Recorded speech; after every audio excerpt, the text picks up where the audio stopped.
नमस्कार दोस्तों, भोजपुरी खबर लाइव में आपका स्वागत है। खेसारी लाल का हैंडसम हीरो गाना क्यों वायरल हो रहा है? अभी तक इस गाने पर 68,000 से ज़्यादा रील्स या रिकॉर्ड बन गया है। इस गाने की धुन और अंदाज लोगों को खूब पसंद आ रहा है। बच्चे बूढ़े सब इस गाने पर रील्स बना रहे हैं, इसलिए यह हर जगह छा गया है। यह गाना भोजपुरी इंडस्ट्री के लिए एक बड़ी बात है। खेसारी लाल ने साबित किया क्यों यह नंबर 1 है। तो दोस्तों, आपकी क्या राय है हमें कमेंट बॉक्स में जरूर बताइएगा।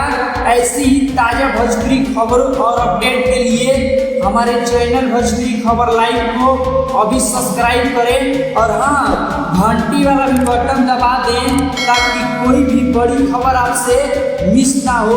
मिलते हैं अगली वीडियो में, तब तक के लिए जय भोजपुरी।